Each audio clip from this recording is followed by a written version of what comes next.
Here. Do you want me to take you in for peeping? Hello, Tim. On your way home? Oh, finally. Oh, my feet, they ain't half numb. Something the matter in there? Yeah, just a light. I noticed it's been burning for a couple of days now. Wondering if I shouldn't step in and tell them about it. I reckon they must have left it burning by mistake, you know. They'll know all about it when they get their gas bill next month. Yeah, I know. Seems a shame, though, doesn't it? Still, I don't think it'll do much harm to go and ask them if they know it's on. I hope they didn't tell you to mind your own business and pack you off. Well, I'm just going to have my pint before supper. Cheerio. Cheerio, Tim.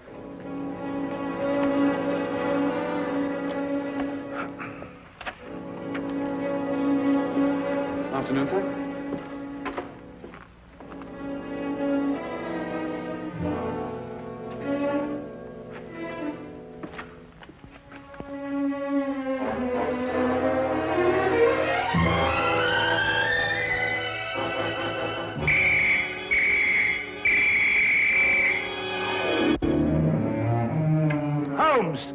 Poison? Yes, Watson. Egyptian, as a matter of fact. I'd read about it before, but I'd never worked with it. That's the key pot! Oh, yes, so it is. I'm sorry about that, but there doesn't seem to be anything else empty at the moment. Is nothing immune in this place? Really, Holmes, there must be something else you could have used. Oh, nothing to worry about, Watson. It's perfectly soluble. I'll have the pot washed out and ready for use by the time you come back from Regent's Park. You can save yourself the trouble. That's the last drop I'll ever drink out of that pot.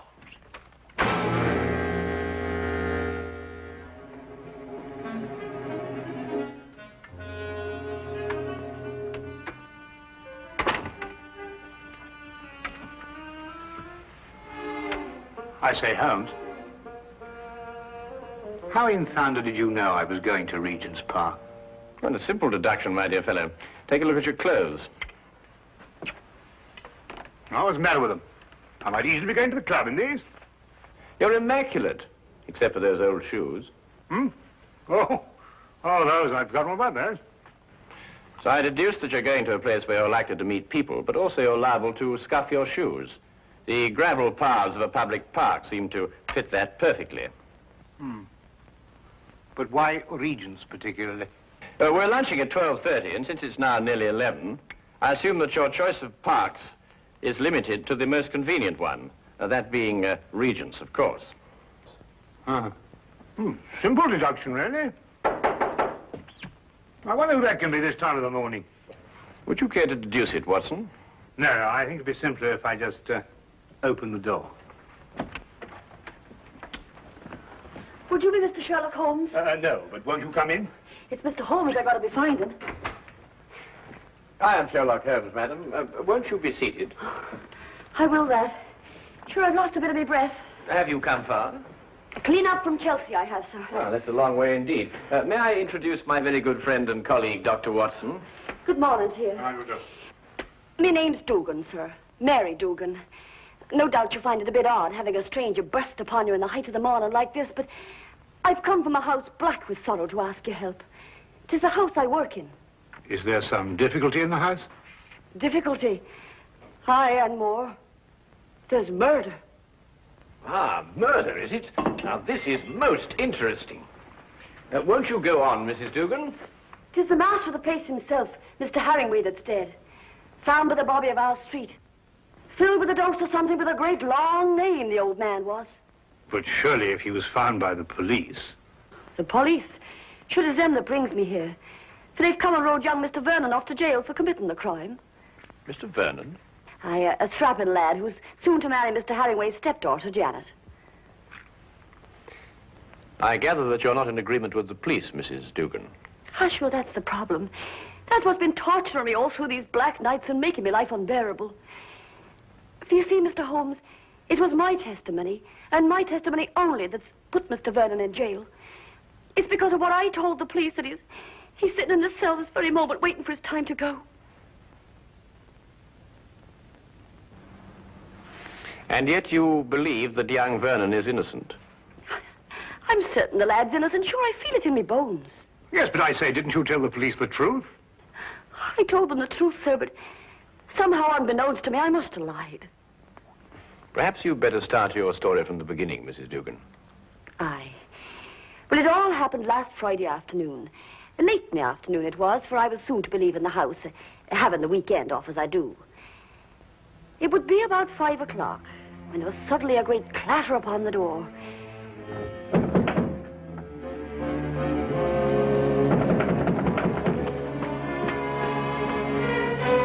Hello, Mrs. Dugan. Oh, good afternoon to Mr. Vernon. Mr. Herringway asked to see me. Is he in his usual ugly mood? I'm sure you shouldn't be talking like that, Mr. Vernon. You know, it makes Miss Janet very unhappy to hear you two fighting all the time. Well, if he wasn't such a stupid old... Where is Janet? Oh, she's away to her aunt's in Manchester. She wasn't to go until tomorrow. Oh, I know nothing of that, sir. But I can swear he put her on her way this very afternoon. I doubt if her aunt's sick again. It looks like another of his tricks to keep us apart. Well, where is he? In his study, sir. He's asked me to show you right in. Just a minute. My coat, I forgot something.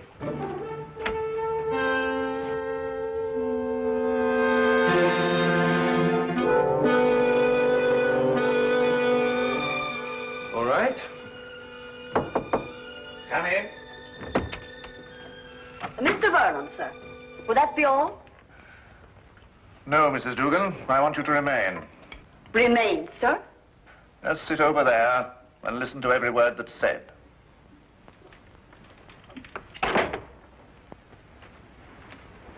What is this? What have you got in your mind now? Young man, I have a very simple offer to make. And I want Mrs. Dugan here to be witness to it. Well, what kind of offer? I'll give you £1,000 to clear out of Janet's life. You must be out of your mind. On the contrary. Only a fool would refuse such beneficence. You disgust me. Your tastes don't interest me. I want only to rid you from Janet's life. Stay right here. I intend to finish. I happen to be in love with Janet. But I could hardly expect you to understand a thing like that. £1,000 is a lot of money. And for you, probably more than you'll ever have the rest of your life. Think of it. £1,000 just for clearing out. When I clear out, as you put it, I'm going to take Janet with me. I warn you, this is your only chance to gain anything. You must always win, mustn't you?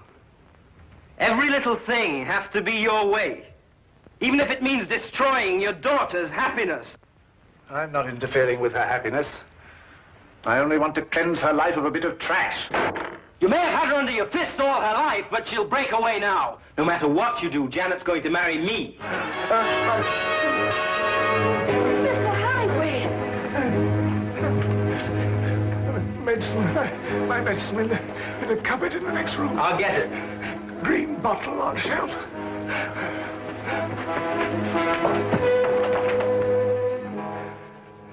I never lose, Mrs. Dugan. I never lose. Oh, hurry, Mr. Vernon, please, hurry. Coming.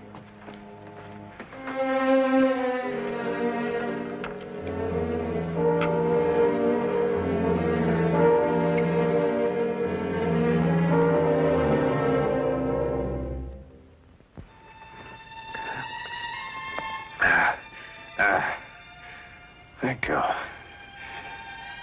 Feel much better. Well, there's no need to stare. I'm all right. Now get out of here. Both of you. Get out.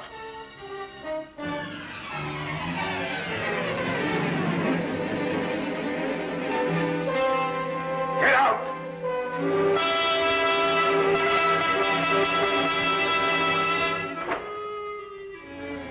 A few minutes later, I left the house.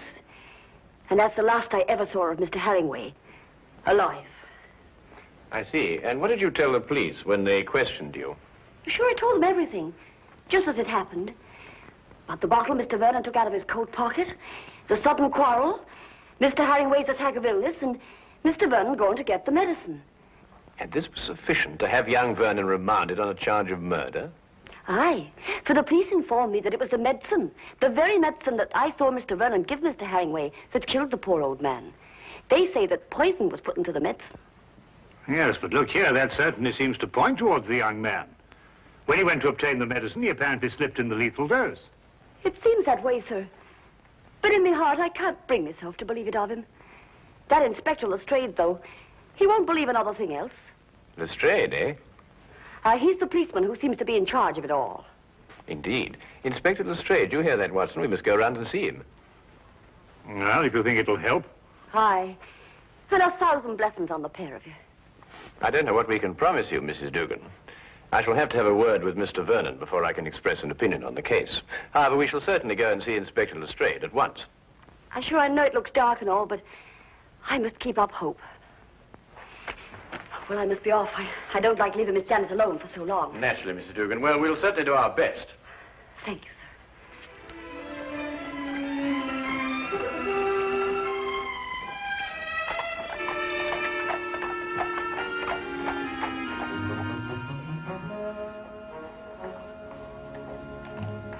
I can't see any reason for it.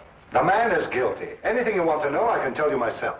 Oh, come, Lestrade. I only want to ask the young man a few questions. It's time for my lunch. You needn't come. Now, look here, Holmes. There was a very large dose of strychnine in that medicine. The only person who could possibly have put it there was young Vernon. Or Mrs. Dugan? No, she didn't have any reason to. Besides, Vernon was a chemist. He had access to all sorts of poisons. Indeed, he was a chemist. You hear that, Watson? Young Vernon was a chemist. Hmm? Eh? Oh, yes, indeed, Holmes.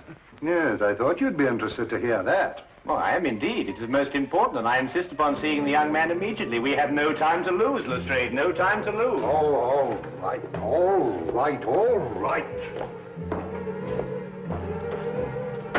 I don't see what you can possibly gain from this. But if you insist, you can see for yourself.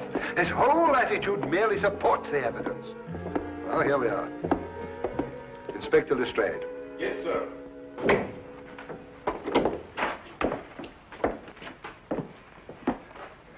Well now, Vernon. Well now, Inspector. How many times a day are you going to bring me up here and subject me to your idiotic questions? I've already told you everything I know. I'm getting tired of repeating it every half hour so that it'll penetrate your dense brain. Look here, young man, that's hardly an attitude to take. You're charged with the most serious crime. Indeed, I am.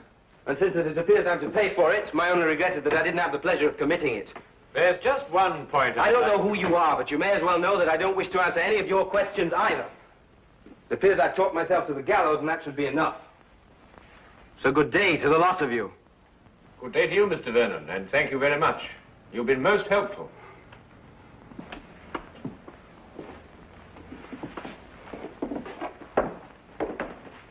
President Young Rogue. Oh, very interesting, Lestrade. Take the Baker Street, Holmes.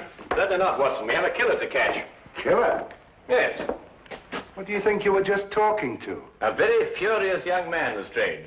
But he's as innocent as Dr. Watson, me, and you. Or perhaps not quite as innocent as you.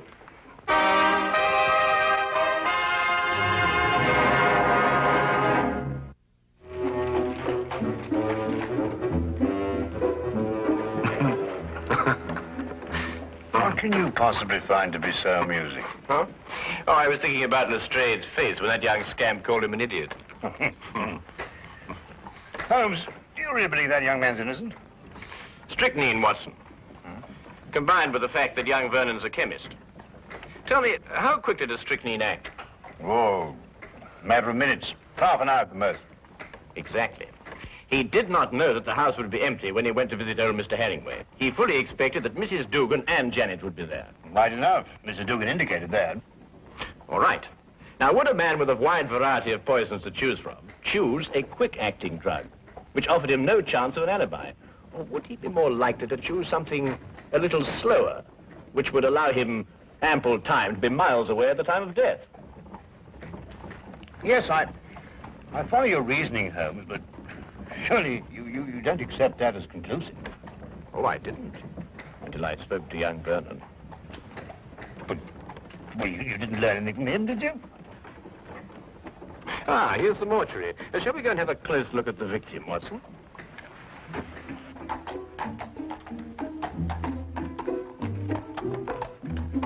Holmes asked to see the medical examiner's report, and as we prepared to enter the mortuary, he explained his theory that Vernon's violent temper didn't fit into the cold-blooded pattern of this crime.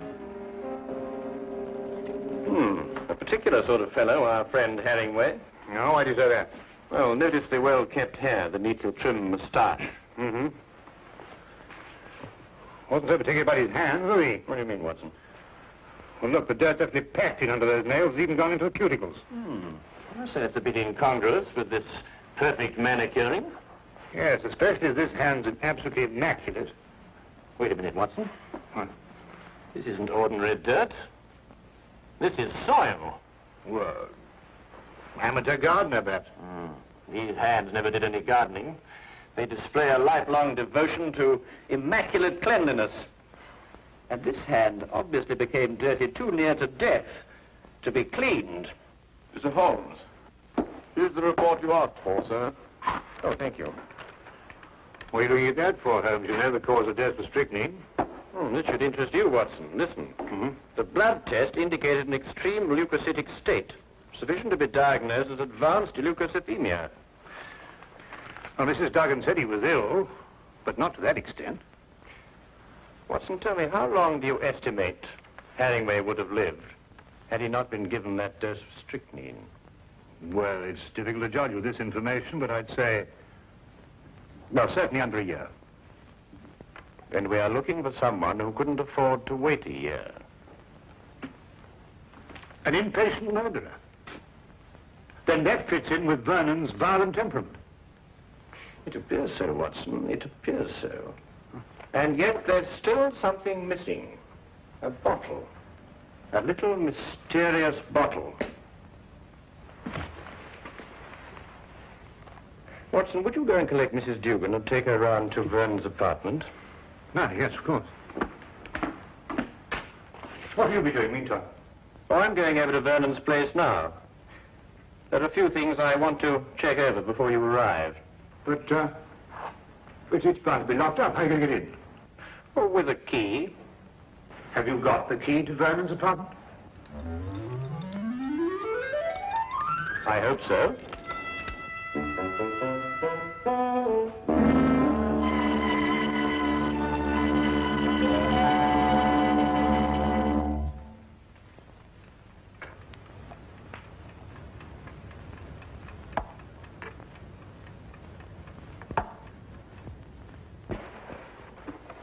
We came as quickly as we could. Thank you, Watson. Do you think it's proper bursting into a strange man's apartment like this? Well, it isn't proper in the least, Mrs. Dugan, but if we're going to help young Vernon, I'm afraid there's very little choice. What is it you want me to do? Do you believe, Mrs. Vernon, that you could identify the bottle that he took from his coat pocket on the day of the murder? Yes, I think I can. Good. Then would you mind examining these and take your choice, if any?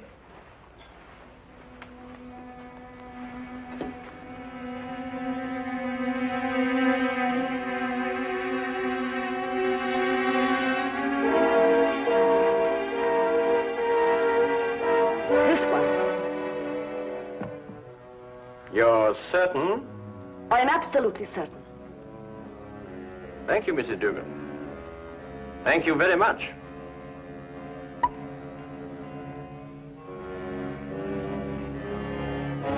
Holmes! It's all right, Watson. It's quite harmless. It's oil of cloves. Oil of cloves? Mrs. Dugan, I presume that your employer was a teetotaler. Oh, he was that. There was never a drop of anything at all in the house. Hated the stuff he did. Yes, but is it important, Holmes?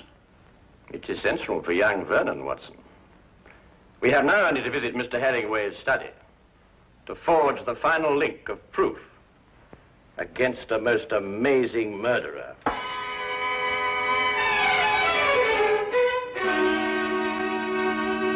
Really, Miss Herringway, I hope you realize that in this case I find myself in a particularly difficult position. But as a police officer, I have no alternative. I must follow the dictates of the law. But Tom didn't do it. He couldn't have done it. It just can't be. Precisely the opinion I expressed to you this morning, Lestrade. Holmes? Oh, Miss Janet, this is Mr. Sherlock Holmes, and this here gentleman's Dr. Watson, his friend. It is because of me that they're here. You see, I went to them begging for the help. Help? It was your fiancé's arrest that prompted Mrs. Dugan, I believe. I see. Sit down, please. Well, really, Holmes, why do you persist in this?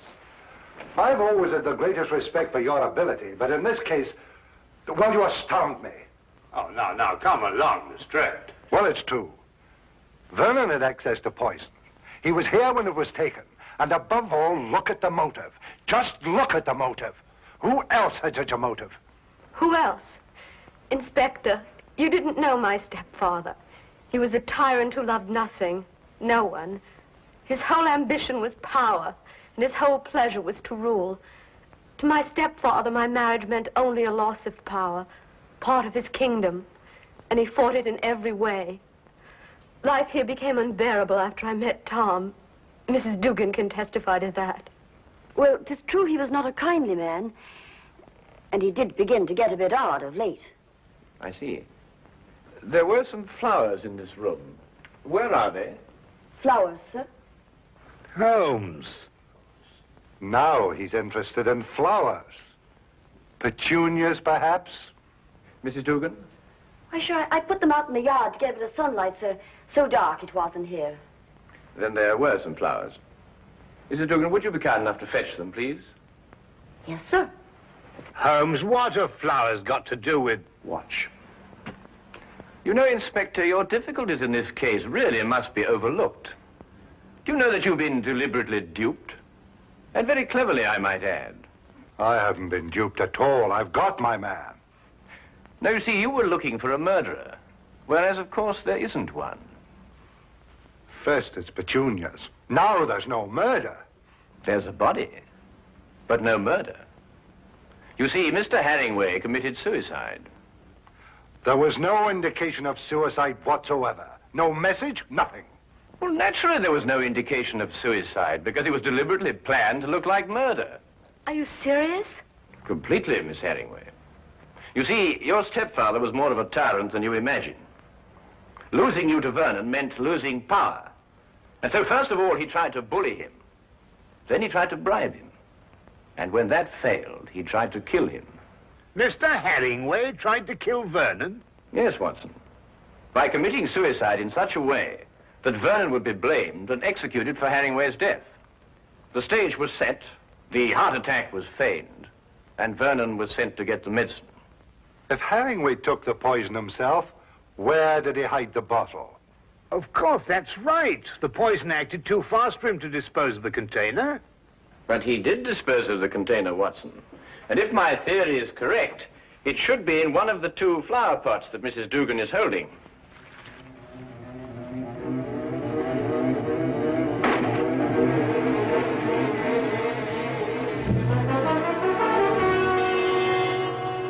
And a chemical analysis will reveal that it contains strychnine.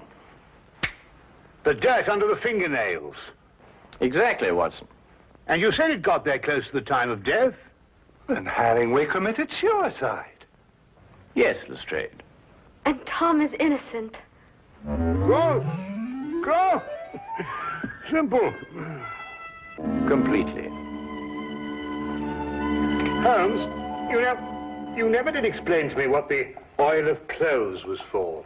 Oh, you mean the mysterious little bottle that Vernon removed from his coat pocket? Yes, sir. Oh, it's really quite simple, you know. You see, Vernon stopped at a pub for a few stiff whiskies to brace himself for his interview with Herringway. But the old man was violently opposed to the use of alcohol, so he had to do something to remove the evidence from his breath. Oil of cloves is quite common for that purpose. Ah, I see. Tea? No, none for me. No, I've had some before.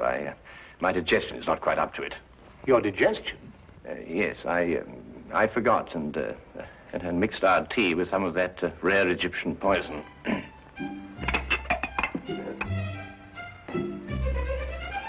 But confound it, man, the tea's ruined. Oh, fair enough, old man, but so's my poison.